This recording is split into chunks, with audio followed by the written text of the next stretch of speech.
Hello दोस्तों, चलिए आज बिहार स्पेशल का दूसरा वीडियो है ये। ठीक है, आप लोग वीडियो के अंत तक बने रहिएगा और बहुत ही इंपॉर्टेंट क्वेश्चन इसमें दिया गया है और आप लोगों के लिए है ये। टीआरई 2.0 और 3.0 और 4.0 के लिए ये सीरीज है। ठीक है, तो आप लोग पूरा देखिएगा। चलिए आज पहला क्वेश्चन देखते हैं। क्या है पहला क्वेश्चन, देखेंगे कि मुजफ्फरपुर में किंग्स फोर्ट की हत्या का प्रयास कब किया गया था। मुजफ्फरपुर में किंग्स फोर्ट की हत्या का प्रयास कब किया गया था। ऑप्शन है 1908, 1907, 1909, उपयुक्त में से एक से अधिक, उपयुक्त में से कोई नहीं। कौन सा ऑप्शन हो जाएगा? 1908 में। आप लोगों को पता है बिहार के मुजफ्फरपुर जिले में किंग्स फोर्ट नाम का एक जज था, उस पर बम फेंका गया था। मुजफ्फरपुर बम कांड उसको कहते हैं, जिसमें कि प्रफुल्ल चाकी और खुदीराम बोस, कौन कौन व्यक्ति बम फेंके थे? प्रफुल्ल चाकी और खुदीराम बोस। और कौन थे? खुदीराम बोस थे। दोनों ने मिलकर बम फेंका था। और प्रफुल्ल चाकी जो है भाग गए थे, वहां से भाग गए और आत्महत्या कर लिए। और क्या कर लिए?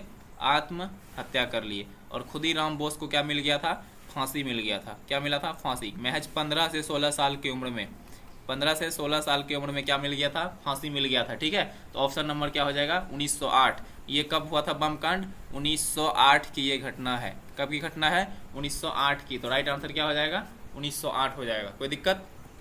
चलिए दूसरा क्वेश्चन देखते हैं। कुंवर सिंह के पिता का नाम क्या था? कुंवर सिंह के पिता का नाम राम भक्त सिंह, उदवंत सिंह, साहबजादा सिंह, उपयुक्त में से एक से अधिक, उपयुक्त में से कोई नहीं। क्या लगाइएगा? तो साहबजादा सिंह इनका राइट आंसर हो जाएगा। कुंवर सिंह के पिता का नाम क्या था? साहबजादा सिंह। आप लोग कमेंट करके बताइएगा, इनकी माता का नाम क्या है। ठीक है, इनकी माता का नाम क्या है? इनकी माता का नाम क्या है? आप लोग कमेंट करके बताइएगा। ठीक है, कुंवर सिंह के पिता का नाम क्या है? साहबजादा सिंह। चलिए आगे देखेंगे। सोनपुर मेला बिहार में लगता है। सोनपुर मेला कहाँ लगता है जी? बिहार में लगता है। सोनपुर मेला बिहार में लगता है। ये एशिया का सबसे बड़ा, एशिया का क्या है? सबसे बड़ा पशु मेला है। एशिया का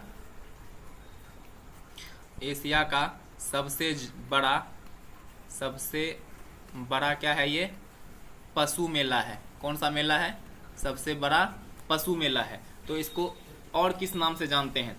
सोनपुर मेला का दूसरा नाम क्या है? तो ऑप्शन है हरिहर क्षेत्र मेला, जानकी नवमी मेला, सौराठ मेला, उपयुक्त में से एक से अधिक, उपयुक्त में से कोई नहीं। क्या लगाइएगा? तो सोनपुर मेला का दूसरा नाम है हरिहर क्षेत्र मेला। सोनपुर मेला का क्या नाम है? दूसरा नाम हरिहर क्षेत्र मेला। ये पशु मेला है। ठीक है, यहाँ पशुओं का खरीद बिक्री होता है। ठीक है, तो आगे बढ़ते हैं हम लोग। क्वेश्चन है कि पद्मश्री सीता देवी किसके लिए प्रसिद्ध है? पद्मश्री सीता देवी किसके लिए प्रसिद्ध है? शास्त्रीय नृत्य, मधुबनी पेंटिंग, मैथिली सिनेमा, उपयुक्त में से एक से अधिक, उपयुक्त में से कोई नहीं। क्या लगाइएगा? चारों ऑप्शन है आप लोगों के सामने दिया हुआ। पद्मश्री सीता देवी किसके लिए प्रसिद्ध है? शास्त्रीय नृत्य के लिए, मधुबनी पेंटिंग के लिए, मैथिली सिनेमा के लिए, कोई उपयुक्त में से एक से अधिक और उपयुक्त में से कोई नहीं। तो ये जो पद्मश्री है सीता देवी, ये शास्त्रीय नृत्य के लिए प्रसिद्ध है। किसके लिए प्रसिद्ध है दोस्तों? शास्त्रीय नृत्य के लिए। ठीक है, वीडियो को अंत तक देखिएगा, बहुत ही इंपॉर्टेंट क्वेश्चन आज दिए गए हैं बिहार हिस्ट्री से, बिहार ज्योग्राफी से। ठीक है, स्पेशल बिहार स्पेशल है, सारा क्वेश्चन बिहार स्पेशल। क्वेश्चन है किस क्षेत्र में राहुल सांकृत्यायन 1920 के असहयोग आंदोलन में सक्रिय थे? आप लोगों को पता है गांधी जी के द्वारा 1920 में असहयोग आंदोलन चलाया गया था। इसके नेता कौन थे? तो गांधी जी थे। कौन थे? गांधी जी थे। ठीक है, तो गांधी जी जब असहयोग आंदोलन चला रहे थे पूरे देश में, तो उस राहुल सांकृत्यायन नामक जो व्यक्ति था, ये कहाँ से सक्रिय थे? इस आंदोलन में कहाँ से भाग लिए थे? तो बिहार के छपरा से भाग लिए थे। कहाँ से भाग लिए थे? बिहार के छपरा से भाग लिए थे। ठीक है, आगे बढ़ते हैं। चंपारण नील आंदोलन बहुत ही वेरी इंपॉर्टेंट क्वेश्चन है। टीआरई के कई एग्जामों में ये क्वेश्चन आ चुका है। टीआरई 2.0 की बात करें, 3.0 की बात करें, 1.0 की बात करें, कहीं भी पूछें, बहुत जगह चंपारण नील आंदोलन से अलग अलग तरीकों से क्वेश्चन पूछा गया है। बहुत ही वीवीआई क्वेश्चन है, आप लोग याद रखिएगा, बहुत ही वीवीआई क्वेश्चन है ये। इसमें पूछा जा रहा है कि चंपारण नील आंदोलन के राष्ट्रीय नेता कौन थे, यानी कि किसके नेतृत्व में चंपारण नील आंदोलन चलाया गया था। ऑप्शन है महात्मा गांधी, राम सिंह, बाबा रामचंद्र, उपयुक्त में से कोई नहीं, एक से अधिक, उपयुक्त में से कोई नहीं। आप लोग अच्छी तरीके से जानते हैं क्या हो जाएगा राइट आंसर इसका? महात्मा गांधी के नेतृत्व में चंपारण आंदोलन चलाया गया था। किसके नेतृत्व में चंपारण आंदोलन चलाया गया था? किसके आंदोलन? चंपारण नील आंदोलन, जो कि बिहार में कब चलाया गया था? ये 1917 में चलाया गया था। कब चलाया गया था? ये 1917 में चलाया गया था। नीलेह जमींदार इसको चला रहे थे। ठीक है, नीलेह जमींदार के खिलाफ बिहार के किसानों का ये आंदोलन था। महात्मा गांधी इसको चला रहे थे। ठीक है, महात्मा गांधी इसका नेतृत्व करता थे, राष्ट्रीय नेता थे। ठीक है, आगे बढ़ेंगे। 1922 के गया कांग्रेस अधिवेशन में 1922 में गया के कांग्रेस अधिवेशन के अध्यक्ष कौन थे? यानी कि 1922 में जो कांग्रेस का अधिवेशन हुआ था वो बिहार के गया जिले में हुआ था। कहाँ हुआ था? बिहार के गया जिले में हुआ था 1922 का कांग्रेस अधिवेशन। तो बिहार के गया जिले में हुआ था। उसका अध्यक्ष पूछ रहा है कौन था, कौन थे उसके अध्यक्ष? गया जिले में होने वाले 1922 के कांग्रेस अधिवेशन का अध्यक्ष चित्तरंजन दास, हकीम अजमल खान, डॉक्टर राजेंद्र प्रसाद, उपयुक्त में से एक से अधिक, उपयुक्त में से कोई नहीं। कौन सा हो जाएगा राइट आंसर? आप लोगों को पता है जिसे हम CR दास के नाम से जानते हैं, जो 1922 के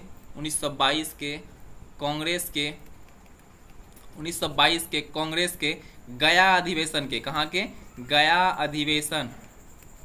अधिवेशन के अध्यक्ष थे। क्या थे? अध्यक्ष थे। ठीक है, गया अधिवेशन के क्या थे? अध्यक्ष थे। इसे चित्तरंजन दास भी कहते हैं। क्या कहते हैं? चित्तरंजन दास। हम लिख देते हैं आपको, चित्तरंजन दास भी कहते हैं। ठीक है, चलिए राइट आंसर क्या हो जाएगा इसका? चित्तरंजन दास। क्या हो जाएगा? चित्तरंजन दास। चलिए आगे बढ़ते हैं। बिहार कांग्रेस सोशलिस्ट पार्टी का गठन कब हुआ? बहुत ही कंफ्यूजिंग क्वेश्चन है, याद रखिएगा। बिहार कांग्रेस सोशलिस्ट पार्टी का गठन कब हुआ? अगर यहाँ पर क्वेश्चन रहता, ध्यान दीजिएगा, अगर क्वेश्चन रहता बिहार सोशलिस्ट पार्टी, क्या रहता क्वेश्चन? बिहार सोशलिस्ट पार्टी की स्थापना, तो इसका आंसर होता 1931। लेकिन बिहार कांग्रेस सोशलिस्ट पार्टी है, याद रखिएगा, बिहार कांग्रेस सोशलिस्ट पार्टी। अगर कांग्रेस वर्ड इसमें लग जाएगा तो इसका राइट आंसर होता है 1934। इसका 1934 होता है, जो कि इसमें ऑप्शन में नहीं है। 30, 31, 32, उपयुक्त में से एक से अधिक, उपयुक्त में से कोई नहीं, जो कि ऑप्शन में नहीं है। तो हमारा राइट आंसर हो जाएगा उपयुक्त में से कोई नहीं। बिहार सोशलिस्ट पार्टी की बात करता तो 1931 लगाते, लेकिन बिहार कांग्रेस सोशलिस्ट पार्टी का गठन कब हुआ क्वेश्चन है, तो 1934 में हुआ है इसका गठन। इसलिए उपयुक्त में से कोई नहीं इसका आंसर हो जाएगा। उपयुक्त में से इसका क्या हो जाएगा? कोई नहीं इसका आंसर हो जाएगा। चलिए आगे बढ़ते हैं। बिहार राज्य में सबसे लंबा रेल पुल, बिहार राज्य का सबसे लंबा रेल पुल किस नदी पर बना है? आप लोगों को पता है पटना में बिहार का सबसे लंबा रेल पुल बना है गंगा नदी पर। किस नदी पर? गंगा नदी पर। ठीक है, गंगा नदी पर पटना में सबसे लंबा रेल पुल बना है। साथ ही साथ वो सड़क पुल भी है। ठीक है, उस पर बस भी चलती है। तो उस पुल का नाम है, क्या नाम है? दीघा सोनपुर। क्या नाम है? दीघा सोनपुर ब्रिज, दीघा सोनपुर पुल। ये किस नदी पर बना है? बिहार का सबसे लंबा पुल है। किस नदी पर बना है? तो गंगा नदी पर बना है। किस नदी पर बना है दोस्त? गंगा नदी पर बना है। कोई दिक्कत? आगे बढ़ें। वीडियो को आप लोग लाइक कर दीजिएगा, अपने दोस्तों के साथ शेयर कीजिएगा, और क्या कीजिएगा? चैनल को सब्सक्राइब कर लीजिएगा। ठीक है, बिहार के कुल भौगोलिक क्षेत्र का वन आंचलित लिखा गया है। ये क्या हो जाएगा? यहाँ पर इसको मिटा दीजिए, इसको कटिंग कर दीजिए। यहाँ पर लिखिए आच्छादित। क्या लिखिएगा? आच्छादित। यानी कि बिहार का जो कुल भौगोलिक क्षेत्र है, बिहार का जो नक्शा है, बिहार के पास जो जमीन है, उसमें कितने प्रतिशत जमीन पर क्या है? वन है, जंगल है। कितने प्रतिशत जमीन पर क्या है? वन है। तो ऑप्शन है आपका 15%, 17%, 19%, उपयुक्त में से एक से अधिक, उपयुक्त में से कोई नहीं। तो राइट आंसर इसका होता है 7% भूमि पर क्या है? वन है बिहार में। तो इसमें इसका आंसर हो जाएगा उपयुक्त में से कोई नहीं। क्या हो जाएगा? उपयुक्त में से कोई नहीं। क्या होगा राइट आंसर? उपयुक्त में से कोई नहीं। चलिए आगे बढ़ते हैं। निम्न में से किस अखबार का प्रकाशन पटना से होता था? निम्न में से किस अखबार का प्रकाशन पटना से होता था? इंडियन नेशन, डॉन, प्रभाकर, उपयुक्त में से एक से अधिक, उपयुक्त में से कोई नहीं। राइट आंसर हो जाएगा इसका इंडियन नेशन। क्या हो जाएगा? इंडियन नेशन का जो प्रकाशन होता था बिहार के पटना से होता था। इंडियन नेशन एक अखबार था जिसका प्रकाशन कहाँ से होता था? तो पटना से होता था। त्रिवेणी नहर में किस नदी से पानी आता है? त्रिवेणी नहर में किस नदी से पानी आता है? तो राइट आंसर हो जाएगा आपका गंडक। ये आपका बिहार है, ये आपका बिहार है। ठीक है, ये गंगा नदी है, और यहाँ पर वाला जो इलाका है ये पश्चिम चंपारण, उत्तर पश्चिम का इलाका। ठीक है, उत्तर पश्चिम का इलाका ये वाला, यहाँ पर गंडक नदी है, बूढ़ी गंडक नदी है, और इस नदी में त्रिवेणी नहर बनाया गया है। यहाँ पर क्या बनाया गया है? त्रिवेणी नहर बनाया गया है। और इस त्रिवेणी नहर में किस नदी से पानी आता है? तो गंडक नदी से पानी आता है। कहाँ से आता है? गंडक नदी से। त्रिवेणी नहर में गंडक नदी से। और ये त्रिवेणी नहर कहाँ है? तो उत्तर पश्चिम इलाके में है, उत्तर पश्चिम के इलाके में है। चलिए आगे बढ़ते हैं। क्वेश्चन नंबर 13 है, निम्न में से कौन सी दो नदियां अमरकंटक की पहाड़ियों से निकलती है? अमरकंटक छत्तीसगढ़ के, मध्य प्रदेश और छत्तीसगढ़ के बॉर्डर पर अमरकंटक की पहाड़ियां हैं, वहां से कौन सी दो नदियां निकलती है? ऑप्शन है ताप्ती नर्मदा, चंबल बेतवा, सोन बेतवा, सोन और नर्मदा। कौन सा है? तो भारत के नक्शे पर आप छत्तीसगढ़ के बॉर्डर पर देखिएगा तो इस तरह से है यहाँ पर ही। कौन सा? इधर है एमपी और इधर है छत्तीसगढ़। यहाँ पर है आपका कौन सा? तो ये अमरकंटक की पहाड़ियाँ, और यहाँ से इस तरफ निकलती है नर्मदा नदी, इस तरफ निकलती है ऐसे करके नर्मदा नदी, और यहाँ से ऐसे ऊपर जाती है सोन नदी। कौन नदी जाती है? सोन नदी, जो बिहार में जाती है। कहाँ आती है? बिहार में, पटना के पास गंगा में आकर के मिलती है, और नर्मदा नदी जाकर के अरब सागर में गिर जाती है। तो राइट आंसर क्या हो जाएगा? अमरकंटक से कौन सी नदी निकलती है? तो सोन और नर्मदा निकलती है। अमरकंटक से कौन सी दो नदी निकलती है? सोन और नर्मदा नदी निकलती है। कोई दिक्कत? कोई दिक्कत? वीडियो समझ में आ रहा है? क्वेश्चन समझ में आ रहा है? बहुत ही शानदार शानदार क्वेश्चन दिया है, बिहार स्पेशल का ये क्वेश्चन है। चलिए देखते हैं, पटना स्थित गोलघर का निर्माण कब किया गया था? बहुत लोग पटना स्थित गोलघर घूमे होंगे, पटना में गोलघर घूमे होंगे। तो पटना स्थित गोलघर का निर्माण कब किया गया था? तो राइट आंसर होगा 1786। 1784 से ये बनना शुरू हुआ था, 1784 से बनना शुरू हुआ था। 1784 से क्या हुआ था? बनना शुरू हुआ था, और कंप्लीट कब हुआ था? ये 1786 में।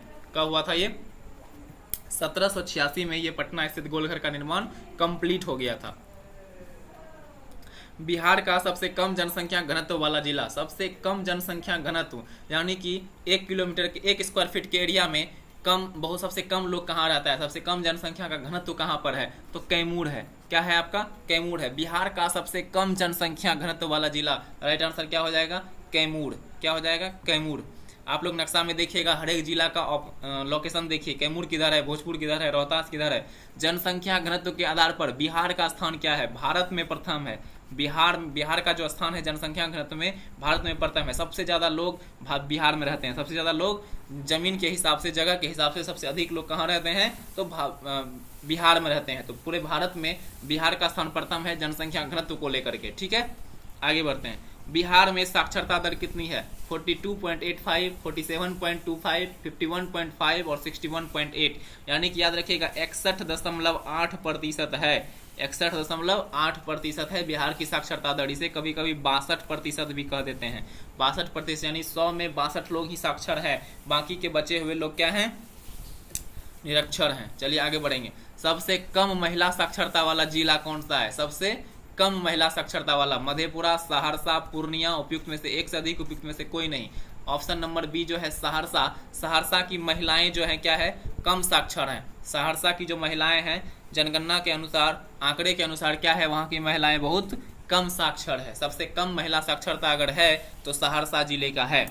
आगे बढ़ेंगे। बिहार में अनुसूचित जनजाति की आबादी की प्रतिशत करीब कितना है? बिहार में अनुसूचित जनजाति की आबादी, जिसको आप एसटी कहते हैं, इसको आप क्या कहते हैं? एसटी, शेड्यूल क्या कहते हैं? एसटी का फुल फॉर्म आप लोग देख लीजिएगा। बिहार में अनुसूचित जनजाति की आबादी के प्रतिशत करीब कितना है? तो 7.5%, 15.3%, 1.3%। उपयुक्त में से एक से अधिक, उपयुक्त में से कोई नहीं। तो राइट आंसर हो जाएगा आपका 1.3%। बिहार में अनुसूचित जनजाति की आबादी का प्रतिशत कितना है? 1.3%।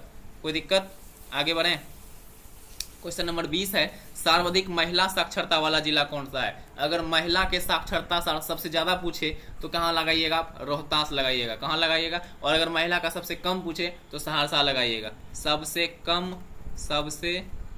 कम महिला साक्षरता, सबसे कम महिला साक्षरता किस जिले का है? तो सहरसा का है। किस जिले का है? तो सहरसा का है। और यहीं अगर पूछे कि सबसे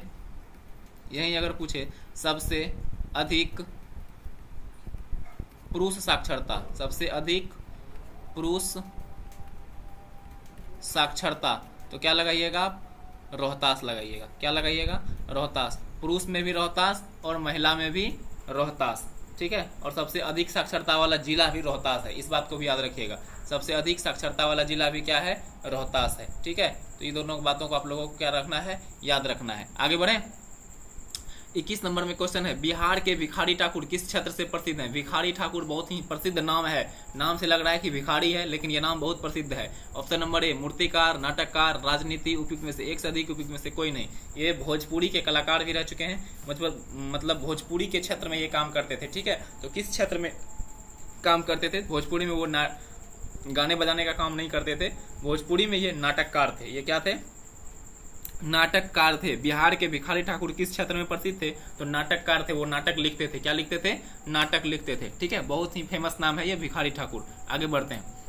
बिहार में गया जिला किस नदी के तट पर स्थित है? कमला नदी, फल्गु नदी, गंगा नदी, एक से अधिक, कोई नहीं। क्या होगा राइट आंसर? बिहार का जो गया जिला है, बिहार का जो गया जिला है ये फल्गु नदी के तट पर बसा हुआ है। किस नदी के तट पर बसा हुआ है? फल्गु नदी के तट पर बसा हुआ है। वहीं अगर पटना भागलपुर की बात करें तो गंगा नदी के तट पर बसा हुआ है। चलिए आगे बढ़ते हैं। बिहार के किस जिले में डोलोमाइट खनिज पाया जाता है? डोलोमाइट खनिज है जो कि बिहार के किस जिले में इसकी प्रचुरता पाई जाती है? तो चंपारण, पटना, सारण, भोजपुर, उपयुक्त में से कोई नहीं। क्या लगाइएगा आप आंसर? क्या लगाइएगा? तो भोजपुर।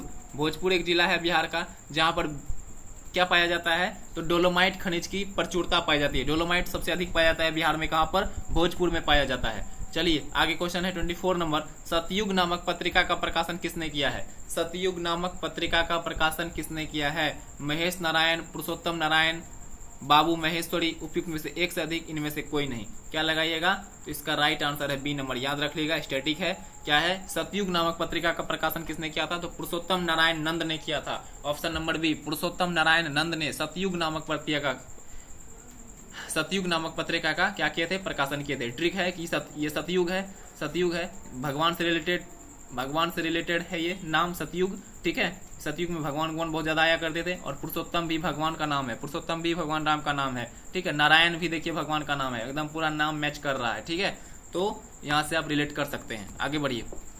25 नंबर क्वेश्चन है। मुजफ्फरपुर बम विस्फोट 1908 में हुआ था। क्वेश्चन नंबर 1 वही था, अभी जस्ट बताए। मुजफ्फरपुर में बम विस्फोट हुआ था 1908 में। किस पर बम फेंका गया था? किंग्स फोर्ट पर की गाड़ी पर बम फेंका गया था, जो कि मुजफ्फरपुर का जज था। ठीक है, और जज के गाड़ी पर ना गिर करके वो बम उसकी पत्नी कैनेडी के गाड़ी पर गिर गया और उसकी पत्नी और उसकी बेटी की मृत्यु हो गई। 1908 के आरोपी में किसी को फांसी दी गई। किसको फांसी दी गई? तो 2 व्यक्ति थे इसमें। 1908 के बम कांड में कितने व्यक्ति थे? 2 व्यक्ति थे। प्रफुल्ल चाकी। ठीक है, प्रफुल्ल चाकी। और कौन थे? खुदीराम बोस। और कौन थे? खुदीराम बोस थे। ठीक है, तो प्रफुल्ल चाकी भाग गए और आत्महत्या कर लिए। और क्या कर लिए थे? ये आत्महत्या कर लिए थे। और खुदीराम बोस क्या किए थे?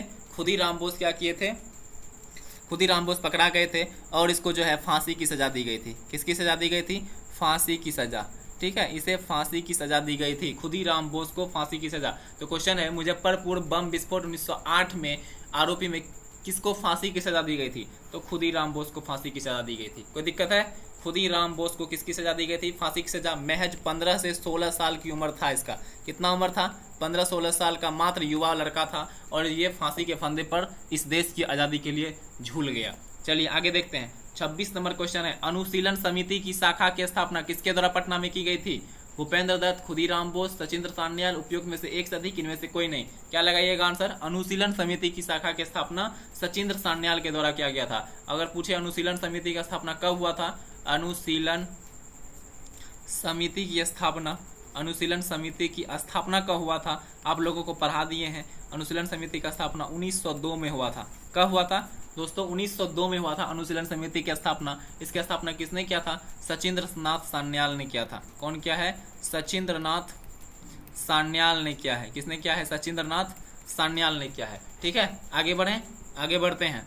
आप लोग वीडियो के अंत तक बने रहिएगा। बहुत ही इंपॉर्टेंट क्वेश्चन, सारा प्रीवियस ईयर क्वेश्चन इसमें दिया गया है। ठीक है, बीपीएससी का बहुत ही फेवरेट सब क्वेश्चन है इसमें। चलिए, उलगुलान शब्द, ये देखिए जनजाति विद्रोह से क्वेश्चन आ गया। उलगुलान शब्द निम्नलिखित में से किससे संबंध है? उलगुलान शब्द मुंडा विद्रोह, कोल विद्रोह, संथाल विद्रोह, उपरोक्त में से एक से अधिक, उपरोक्त में से कोई नहीं। तो ये मुंडा विद्रोह जो कि बिरसा मुंडा के नेतृत्व में चलाया गया था, उसको मुंडा विद्रोह को हम लोग दूसरा नाम उलगुलान विद्रोह भी कहते हैं। मुंडा विद्रोह को हम लोग उलगुलान विद्रोह भी कहते हैं।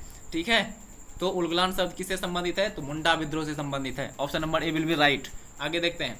1855, यहाँ मिस्टेक से लिखा गया है, इसका ये होगा 1855 होगा। यहाँ क्या होगा? 1855-56।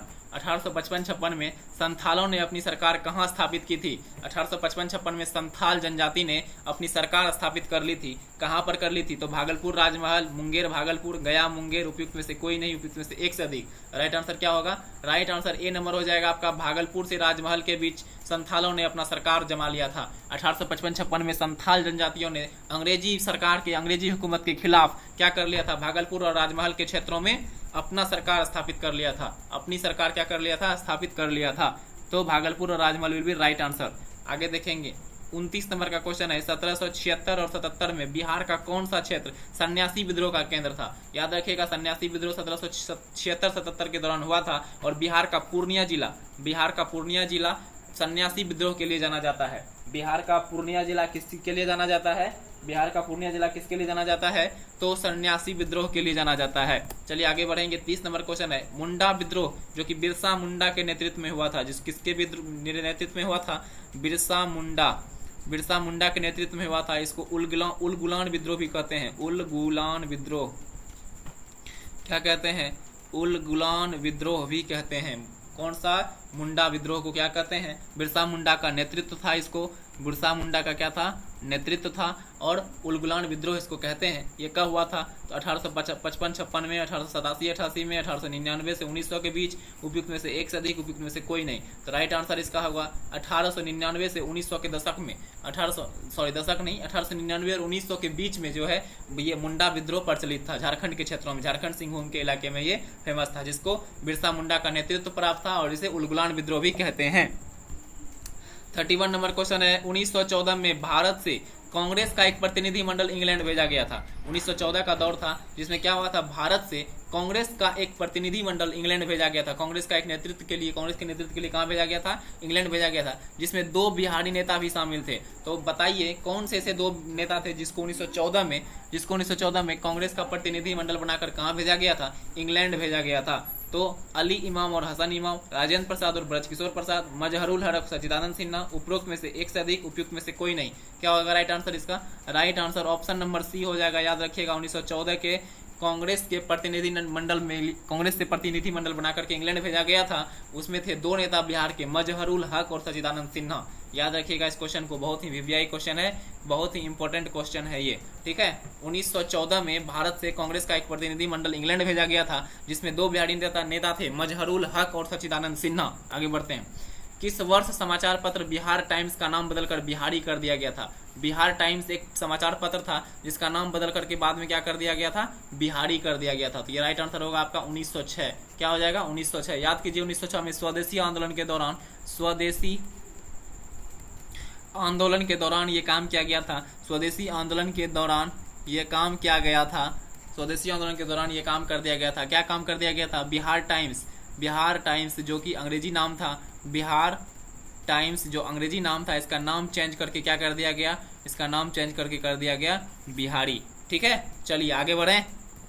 33 नंबर है, कैमूर का पठार किस चीज के लिए प्रसिद्ध है? कैमूर का पठार किस चीज के लिए प्रसिद्ध है?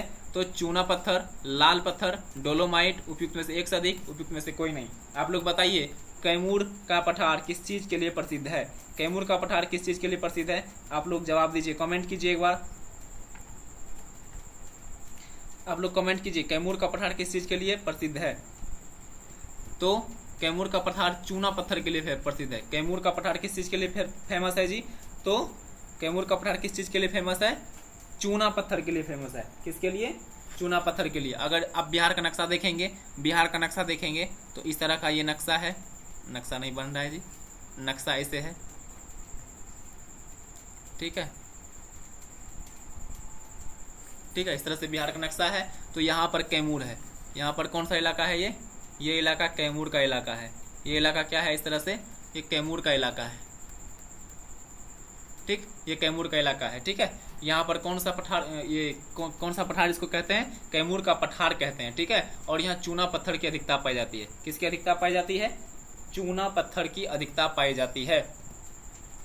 बिहार का क्षेत्रफल पूरे भारत का क्षेत्रफल का कितना प्रतिशत है? बहुत ही फेमस क्वेश्चन है। बिहार का क्षेत्रफल जो है, बिहार का क्षेत्रफल अगर पूरे भारत का क्षेत्रफल का अगर मुकाबला करेंगे, अगर उसका जांच करेंगे या उसका आंकड़ा निकालेंगे तो कितना हो जाएगा 2.86%, 8.95%, 7.45%। उपयुक्त में से एक से अधिक, उपयुक्त में से कोई नहीं। आप सभी को पता है 2.86% है। पूरे बिहार का क्षेत्रफल जो है, पूरे बिहार का क्षेत्रफल जो है वो पूरे देश का क्षेत्रफल का कितना प्रतिशत है, कितना प्रतिशत है, कितना प्रतिशत है, तो 2.86% है। कितना प्रतिशत है, 2.86। ये 2.86% पर बिहार बसा हुआ है पूरे भारत में। ठीक है, आगे बढ़ेंगे। किस आंदोलन के दौरान आजाद दास्ता बिहार में सक्रिय था? आजाद दास्ता, इसकी स्थापना किसने किया था? याद कीजिए, भारत छोड़ो आंदोलन, असहयोग आंदोलन, सविनय अवज्ञा आंदोलन, भारत छोड़ो आंदोलन, चंपारण सत्याग्रह, एक से अधिक कोई नहीं।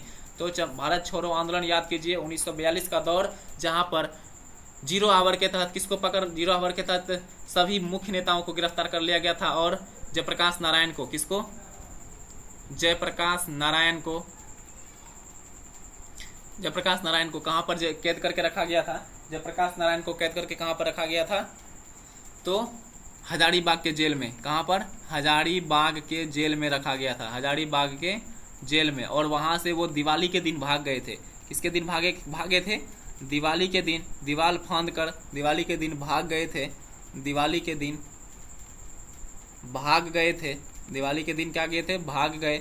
और नेपाल की पहाड़ियों में, कहां पर जाकर के? नेपाल की पहाड़ी में, नेपाल की पहाड़ी में या नेपाल के जंगलों में। ठीक है, किसकी स्थापना किए? आजाद दास्ता का स्थापना किया था। किसकी स्थापना किया था? आजाद दास्ता का स्थापना किया था। तो किस आंदोलन के दौरान आजाद दास्ता की स्थापना हुई थी? भारत छोड़ो आंदोलन के दौरान। इसके संस्थापक कौन थे? जयप्रकाश नारायण थे। कौन थे? जयप्रकाश नारायण थे। आगे बढ़े।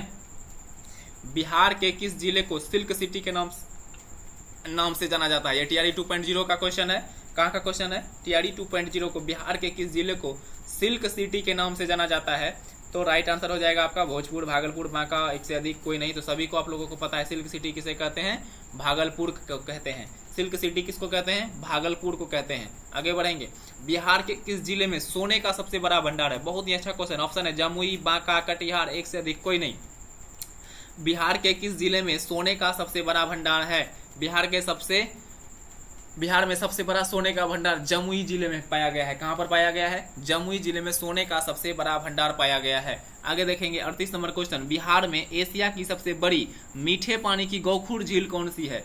कांवर झील, अनुपम झील, कुशेश्वर झील, उपयुक्त में से एक से अधिक, उपयुक्त में से कोई नहीं। गौखुर झील आप लोगों को बताएं, जब नदियां ऐसे करके बहती है, नदियां ऐसे करके बहती है और अपना दिशा बदल करके, अपना सीधा रास्ता ना जा करके शॉर्टकट रास्ता जब अपना लेती है, इधर से चली जाती है, तो उससे बने झील को क्या कहते हैं? गौखुर झील कहते हैं। ये हम आप लोगों को ऑफलाइन में पढ़ा दिए हैं। तो बिहार में एशिया की सबसे बड़ी मीठे पानी की गौखुर झील कौन सी है? तो कांवर झील है। कौन सी है? कांवर झील। ये कहाँ है? तो ये बेगूसराय में है। बेगूसराय में है। कहाँ पर है? बेगूसराय में है कांवर झील। बिहार में एशिया का सबसे बड़ी मीठे पानी की गौखुर झील कहाँ है? बेगूसराय में है। और इसे जो है, इसे रामसर साइट में भी इसे जोड़ा गया है। रामसर साइट में भी जोड़ा गया है। ठीक है, रामसर साइट में भी बिहार में से क्या किया गया है? जोड़ा गया है। आगे देखेंगे। बिहार राज्य के उत्तर पश्चिम भागों में कौन सी भू आकृति है? आइए बिहार का नक्शा देखते हैं। ये बिहार है, बीच में गंगा नदी है। ठीक है, बिहार राज्य के उत्तर पश्चिम ये वाला इलाका जो है, ये वाला इलाका उत्तर पश्चिम भागों में कौन सी भू आकृतियां हैं? तो सोमेश्वर पहाड़ी श्रृंखला, कैमूर का पठार, नवादा पहाड़ी क्षेत्र, राजगीर पहाड़ी क्षेत्र। कैमूर का पठार तो यहाँ है, ये वाला होगा नहीं, सोमेश्वर पहाड़ी क्षेत्र है। सोमेश्वर पहाड़ी श्रृंखला कहाँ पर है? तो उत्तर पश्चिम में, बिहार के उत्तर पश्चिम में सोमेश्वर पहाड़ी। ये कहाँ है? ये सोमेश्वर, पूर्वी चंपारण, पश्चिमी चंपारण जो इलाका है, सोमेश्वर पहाड़ी क्षेत्र है। क्या है? सोमेश्वर पहाड़ी क्षेत्र है। कौन सा क्षेत्र है? ये सोमेश्वर पहाड़ी क्षेत्र है। कोई दिक्कत है? कोई दिक्कत किसी को नहीं ना? आगे बढ़ते हैं। बुधु भगत के अधीन 1831 में कोल विद्रोह निम्नलिखित में से किस क्षेत्र में हुआ था? ये देखिए TRE 2.0 का ये क्वेश्चन है।